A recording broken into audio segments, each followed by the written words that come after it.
अभी सब्सक्राइब करें साधना स्टोर, आपके सुख दुख का साथी। नमस्कार दोस्तों, ज्योतिष सीखने के क्रम में आज हम बात करने वाले हैं आठवें भाव के बारे में। दोस्तों, आठवां भाव भी कहना गलत नहीं होगा कि यह हमारे लिए उपयोगी नहीं है। यह भी हमारे लिए उपयोगी है, क्योंकि यह हमारे जीवन में बहुत सारी ऐसी चीजों से जुड़ा है जो हमारे लिए महत्वपूर्ण है। और सबसे पहले यह भाव जुड़ा है हमारी आयु से। आठवां भाव हमारी आयु से संबंध रखता है। हमारी आयु कितनी है? हम 70 साल जिएंगे, 80 साल जिएंगे। कोई पूछता है कि मेरी आयु कितनी है, तो उसके लिए कोई योग्य पंडित, कोई योग्य एस्ट्रोलॉजर 8th हाउस को ही देखते हैं। तो दोस्तों, सबसे पहले मैं बता दूं कि 8th भाव से क्या विचार किया जाता है। आयु, संकट, दुर्घटना, मृत्यु के कारण, अकल्पित लाभ, लांछन, रुकावटें, व्याधि, समुद्र यात्राएं, ऋण का होना और उतरना, ये सब हम जन्म कुंडली के 8th भाव से देखते हैं। अगर मैं शरीर के अंगों की बात करूं तो अंडकोश 8th भाव से देखा जाता है, योनि 8th भाव से देखी जाती है, और रीढ़ की हड्डी का भी विचार, जो रीढ़ की हड्डी का नीचे का भाग है, वो भी हम 8th भाव से देखते हैं। पाइल्स की प्रॉब्लम होना, यूरिन इन्फेक्शन होना, निजी बीमारियां, जितनी भी लंबी चलने वाली बीमारियां होती हैं, इनका विचार भी 8th भाव से किया जाता है। फेफड़ों की बीमारी, अल्सर, गुदा रोग, लिंग रोग, जितने भी हैं, सब 8th भाव से देखे जाते हैं। 8th भाव के कारक ग्रह हैं शनि। शनि के बाद 8th भाव में अगर कोई ग्रह अच्छा माना जाता है तो वो है मरकरी, क्योंकि शनि और मरकरी ये दोनों ही नपुंसक ग्रह हैं। शनि के बाद बुध ही एक ऐसे ग्रह जो इस भाव के अंदर अच्छा फल देते हैं, वरना इस भाव में कोई भी ग्रह आ जाए वो किसी भी रूप में अच्छा नहीं होता है। जिस भाव का मालिक होता है उस भाव की वो हानि करता है।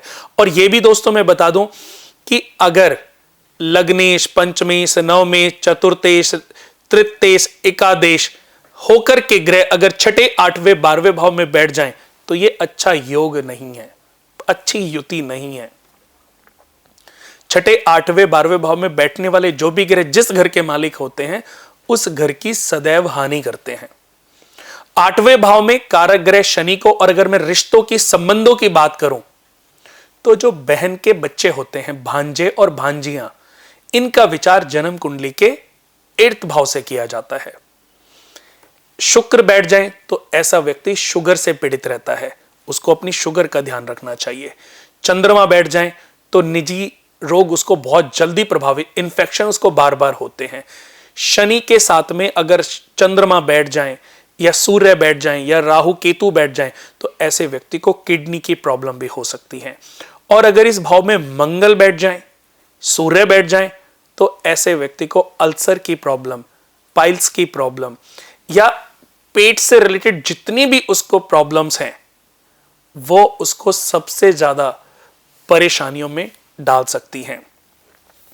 पैनक्रियाज में कैंसर का होना या पैनक्रियाज में प्रॉब्लम का होना, दोस्तों जन्म कुंडली के 7th हाउस और उसके बाद 8th हाउस से भी विचारा जाता है। किडनी में या हड्डियों में कैंसर का होना, उसके लिए भी 8th भाव बहुत बड़ा रोल प्ले करता है। आयु का खंड होना, दोस्तों किसी भी व्यक्ति की जन्म कुंडली में जब 8th भाव अपने से 12वें चले जाएं, यानी कि 7th हाउस में, तो ऐसे व्यक्ति की कुंडली में आयु खंड योग बनता है। ऐसे व्यक्ति को अपनी आयु के प्रति सचेत रहना चाहिए। आयु खंड योग आपकी आयु को खंडित कर सकता है, यानी कि कम एज में भी आपके साथ मिसहैपनिंग हो सकती है। तो सावधानी बरतनी बहुत जरूरी है आपको। अगर किसी व्यक्ति की जन्म कुंडली के 8वें भाव में लग्नेश बुध बैठ जाएं, लग्नेश शनि बैठ जाएं, या 6, 8वें, 12वें भाव के मालिक होकर के बुध या शनि 8वें घर में बैठ जाएं, या 8वें घर का मालिक 8वें घर में, या 8वें घर का मालिक 6 और 12वें घर में चला जाए, तो उसको विपरीत राजयोग कहते हैं। ऐसा व्यक्ति बहुत लंबी आयु को जीता है, बहुत लंबी आयु को जीता है, और बहुत ऐश्वर्य के साथ अपनी आयु को जीता है। लेकिन अगर 8वें घर में कोई ग्रहण, कोई दोष लगा है, कोई पाप ग्रह बैठे हैं, जैसे लग्नेश बुध या शुक्र का अष्टम में होना, इसको पारिवारिक ऋण दोष कहते हैं। ऐसे व्यक्ति को सबसे पहले चाहिए कि कुछ पैसे की मेडिसिन खरीदे और किसी चैरिटेबल ट्रस्ट को दान कर दे। ये सबसे पहले करना है। इसकी वजह से आप बीमारियों से, लंबी बीमारियों से, बीमारियों में पैसा खर्च करने से अपने आप को, अपने परिवार को बचा सकते हैं। तो 8वां भाव दोस्तों बहुत नहीं है तो कम भी नहीं है, बहुत बड़ी भूमिका निभाता है क्योंकि हमारी आयु से जुड़ा हुआ है। इस घर के अंदर मैंने बताया कि शनि बुध के अलावा हर ग्रह इसमें अच्छा नहीं है। निजी बीमारियां ज्यादा होती हैं, तो अगर आपकी कुंडली में कोई ऐसी बड़ी बीमारी, बड़ी परेशानी चल रही है तो आप अपनी जन्म कुंडली के 8th भाव को चेक करा सकते हैं। और अगर 8th भाव पीड़ित है तो ऐसी बीमारियां भविष्य में कभी ना कभी आपको पीड़ित कर सकती हैं। तो आप सचेत रहें, सावधान रहें। सही समय पर सही सॉल्यूशन ही आपकी समस्या से आपको बचा सकता है। अगर किसी की कुंडली में आयु खंड योग बना है तो ऐसे व्यक्ति को चाहिए कि 8 शनिवार पीपल के पेड़ पे जल चढ़ाए और 8 शनिवार उसी पेड़ की जड़ में 4 मुखी दीपक सरसों के तेल का जला करके आए। और 8 शनिवार साल में एक बार ये उपाय करना है। 8 शनिवार 8 सूखे गोले में खांड भर के पीपल के पेड़ की जड़ में रखे और 8 बार परिक्रमा करें। और हमेशा जीव जंतु, मछलियां हो गई, कुछ डॉग्स हो गए या कुछ भी जो जानवर हैं, जो जीव जंतु हैं, उनको किसी न किसी रूप में उनका फूड अरेंज करते रहें। ये आपके लिए हमेशा प्रोटेक्टेबल रहेगा। कभी भी अपने जो वर्कर्स हैं, कभी भी अपने जो सलाहकार हैं, कभी भी अपना जो स्टाफ है, ड्राइवर, आपके घर में कुक या आपके घर में काम करने वाले सफाई कर्मी, उनके ऊपर गुस्सा ना करें। ऐसा करना आपको और मुसीबतों में डाल सकता है।